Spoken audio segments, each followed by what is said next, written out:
Hey guys, welcome back to my channel. My name is Lauren, for those of you guys that don't know me. I most of the time try to make videos dealing with the high functioning type of autism, which is what I have.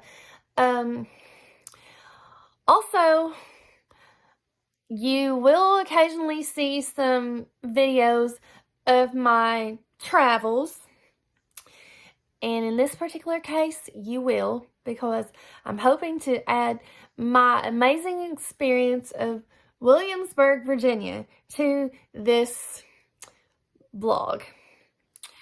I am also a roller coaster enthusiast and a yoga enthusiast. And as of right now, I have ridden 164 roller coasters as of June of 2021. So, I hope you enjoy watching my video, and I hope to see you soon.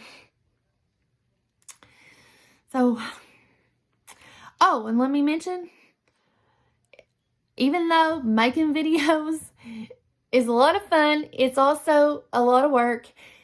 And sometime soon, in addition to my travel vlogs and my vlogs about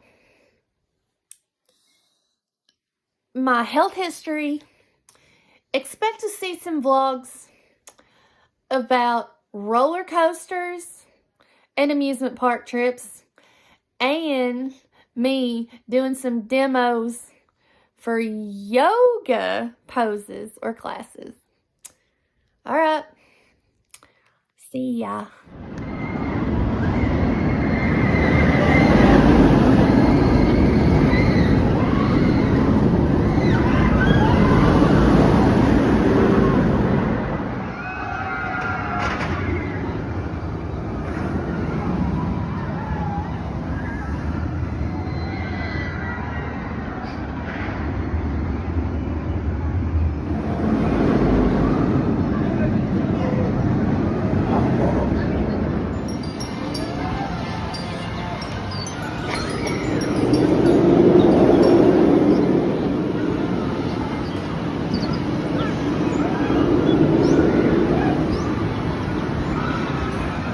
The gates are now closing. During your ride, down and inside the train, put your head against the headrest at all times.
Wait for Tracy on that one.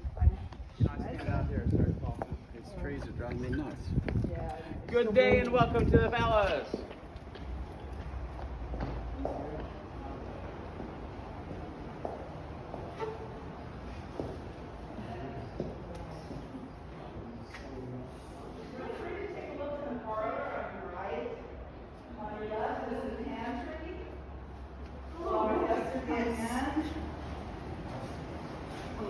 Parlor is on your right, pantry is on your left.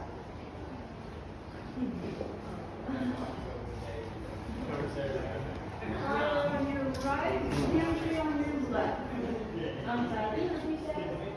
What? Okay, I'll try to yell left as hard as the street that goes. Alright, so here we are standing in the great hall of the palace. If you were coming here in the 18th century, this is the government building, but it's also the residence of the royal governor and his family. Once you go beyond that arch, you will be entering into the governor's household. So if you were coming here in the 18th century to transact business in this room, you would be greeted at the door by a footman wearing a uniform called livery in the household colors of Lord Dunmore, which is in there. We have a suit of clothing in there of that. He could be English. He could also be an enslaved man. These men are highly trained professionals. They have white powdered wigs. They are as formal can be. And they are trained to screen the visitors coming in here. They will assess you at the front door. They will see what you arrived in, how you arrived. Did you arrive on foot or by horseback or by carriage? What are you wearing? What are you carrying in your hand? Who's with you? And if they feel that over this rather large expanse of about 1,000 acres here. Well, we've seen the palace from an average person's point of view. How would you like to see it from, well, George Washington's point of view? Let's go take a look at the ballroom. Ballroom was considered one of the most beautiful ballrooms in all of Virginia. So let's go.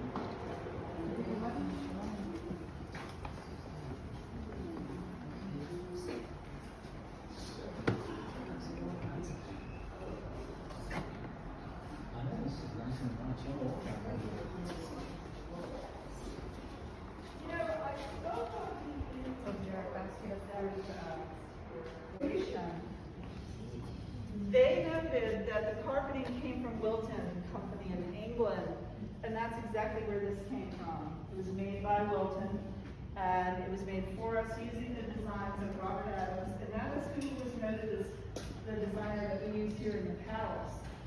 We had Prussian blue walls, painted paper with gold gilt paper mache edging, and that's what you see. It's the most expensive paint pigment in this time, painted on the largest room in Williamsburg. So if we were talking about power out there, what are we talking about in here?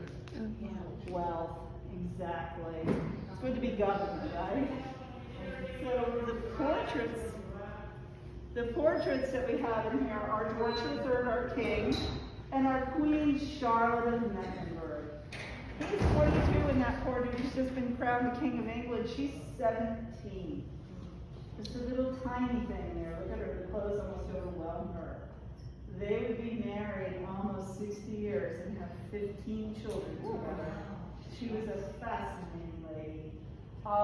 This is Charles II, the grandson of King James, Jamestown, King James Bible. He restored the monarchy. We did a little experiment with the Republic and Oliver Cromwell. We didn't care for him too much. We wanted our king back. We put him back on the throne. And he's married to Catherine Braganza, who's a Portuguese princess, one of the wealthiest women in the world. When she marries Charles, she gives England the colony of Bombay, India, the colony of Tangier, Northern Africa, and she opens the Portuguese established trade routes to the Far East, China. That is a huge financial gain for England because the most coveted goods come from China in this time period.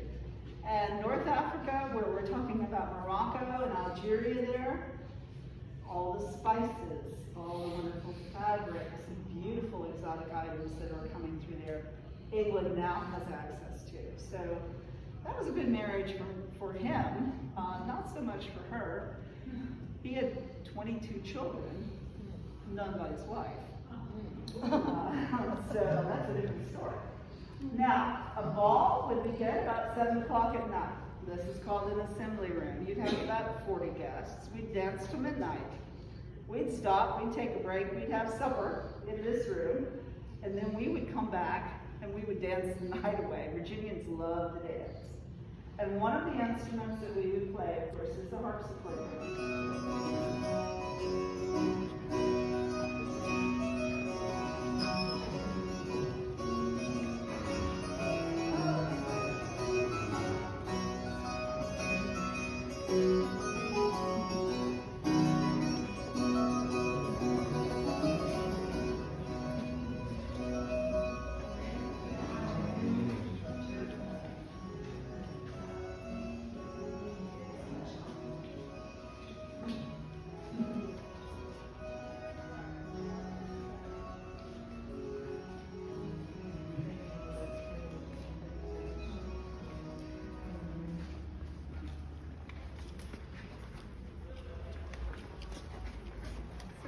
In the 18th century, we, as I said, had several hundred acres of gardens here for the palace complex, and all of this would have been hand tended.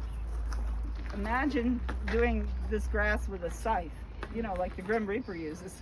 That would not have been fun on a day like today or tomorrow. And it was all hand tended. We had a Scottish gardener, many enslaved people also worked for this in terms of this. Lord Dunmore had 57 enslaved people, 22 paid British servants, and 12 indentured craftsmen that supported all of this. So they would have taken very good care of this. I don't think I could have managed. Oh my gosh. You're welcome to explore the gardens today. We do have a maze for those of you who would like to explore that. It's all the way at the end of the garden. To the left, it is a recreation of the boxwood maze that was here in the 18th century.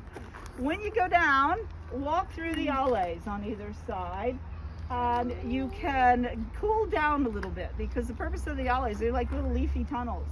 They actually have little benches in there that you can cool off. And now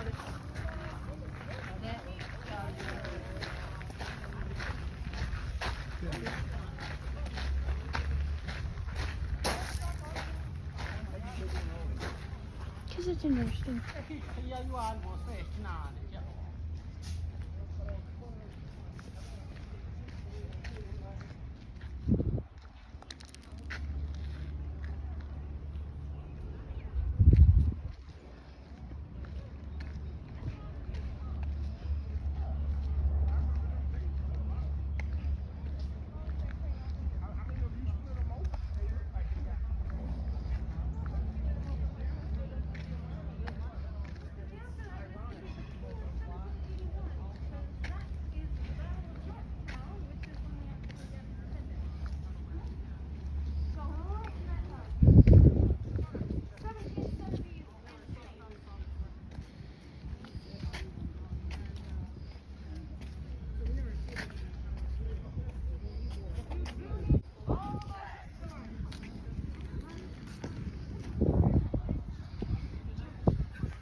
That's all right. You're with her. Come right ahead. You're good.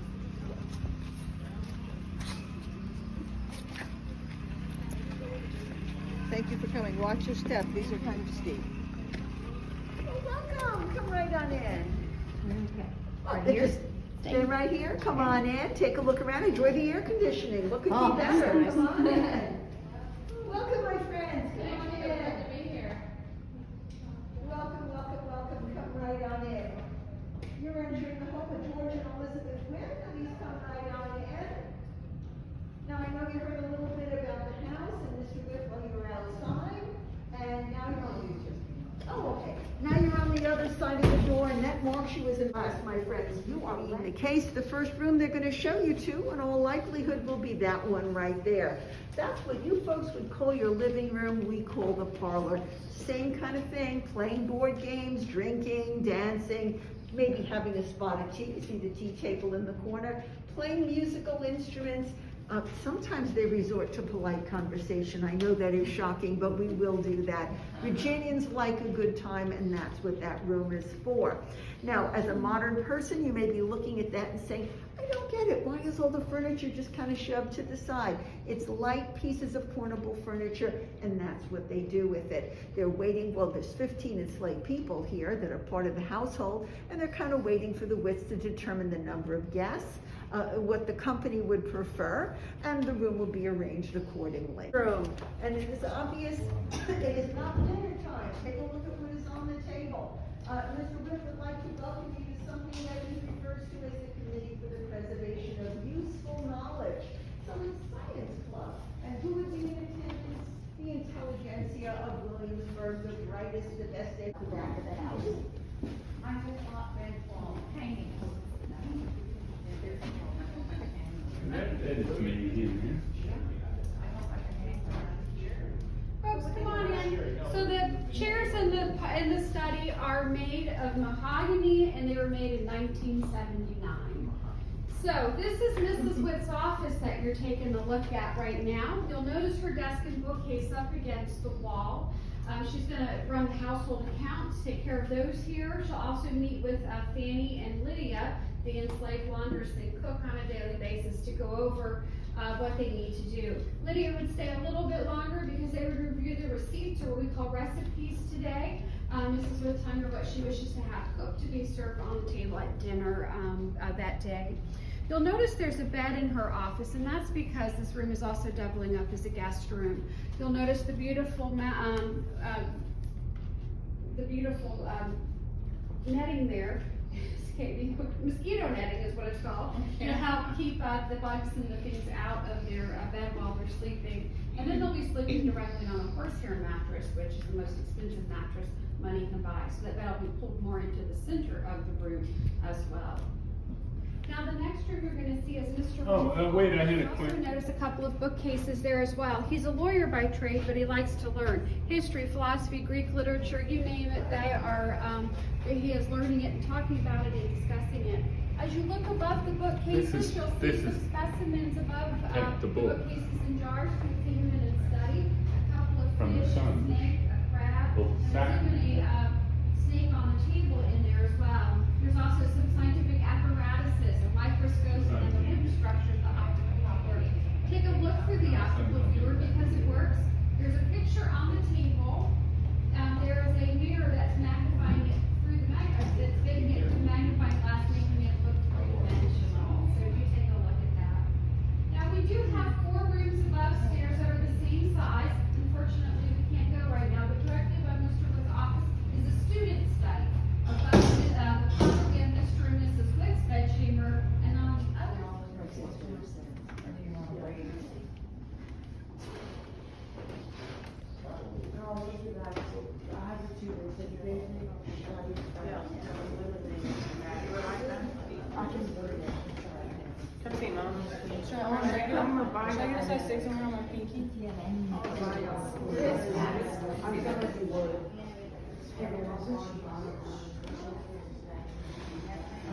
If you have questions, just ask.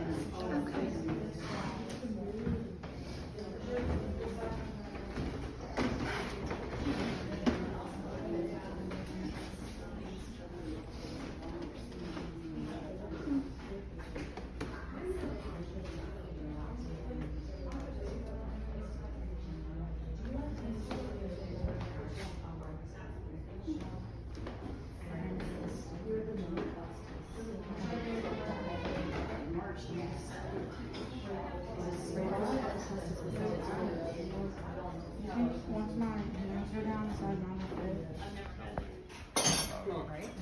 He was already serving that role before we claimed independence. So he was, for the colony of Virginia, he was the public armor, so he took care of the muskets down at the magazine. He also wound the clock at the Capitol. He was responsible for putting shackles on prisoners. So pre-war, he had about 5 or 6 people working for him. Then during the war, about 40. Where did you kill at? Southern Pennsylvania or West Virginia, depending on which batch comes in. Beautiful, beautiful, beautiful, beautiful.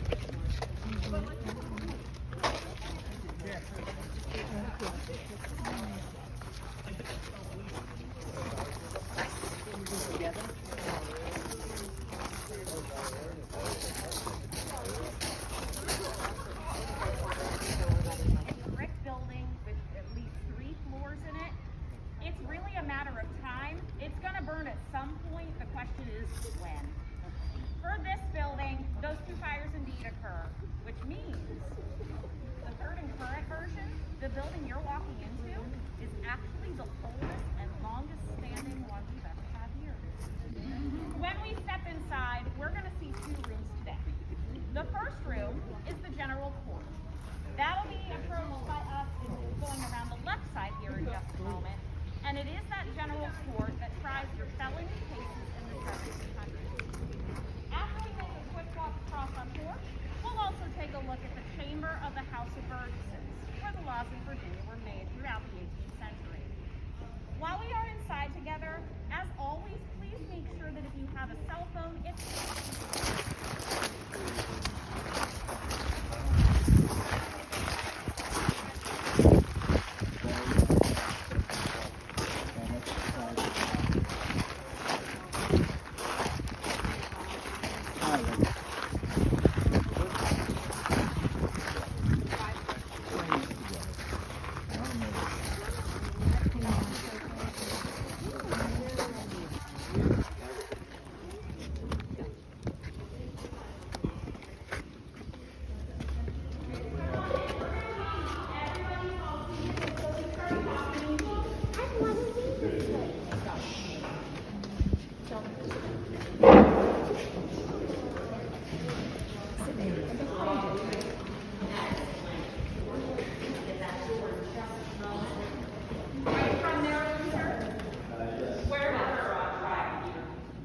stealing and manslaughter, arson and counterfeiting, along with piracy, witchcraft, and treason are all punishable offenses here. You come here with the understanding that there are going to be hundreds of people in this room, shoulder to shoulder, just like you, to see how the government works, to see the bad criminals receive their punishment. The people in the balconies are here for the same reasons. The only difference between you and them, they're set above you in life, and the same is true in this courtroom. They just have a better view. Like everybody watching a trial stands, including the people in the balconies. Hundreds of people in this room are willing to have to shift a little bit when that person on trial comes into this courtroom. And it won't be through the door that you just came in. It'll be through the door in the back. The jailkeeper walks that accused person forward to the front and what we call the bar. When they stand at the bar, that person is standing trial, with the understanding that the rights they have will not change as long as they are in this room. I'm sure you're familiar with those rights, who represent our cities and counties, meet twice a year, for weeks, and sometimes a month or more at a time. It really depends on what we have to talk about. Your burgesses don't necessarily live in the counties and cities they represent. They own land there, which means this side of the building is going to be for a very select group of people. People like George Washington, Patrick Henry, and Thomas Jefferson, along with James Madison, Peyton Randolph, and George Mason. Over 100 men in this room are going to meet and change, of course, the course of our own American history. The Speaker of the House, though, is the chiefest among this group, and I bet you can't guess where he sits in the room. Thank you for pointing that out, my young friend. Apparently some people can't take a joke today. This is, ladies and gentlemen, the only thing that survives the first fire of this Capitol building. You're looking at it. It is a chair that is set to turn 300 years old next year. We still use it in Virginia's government today. 2 years ago, we were so proud to use it when we had an historic person sit there. It wasn't a celebrity, and it wasn't even a governor or a president. The first female Speaker of the House was chosen for the first time in 400 years of Virginia's government history. Ladies, it is about damn time. As we talk about independence quite a lot here in Williamsburg, you have to remember, ladies and gentlemen, that for 50 years prior to 1776, we had it kind of good.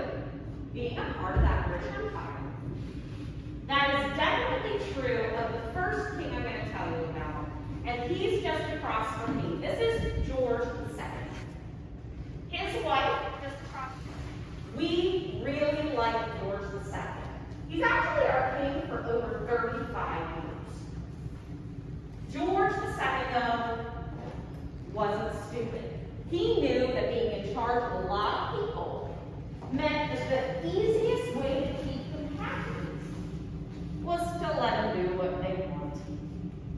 And as long as we paid our taxes when he asked us, you're going to find this king signed off or okayed almost every law we send to him in London.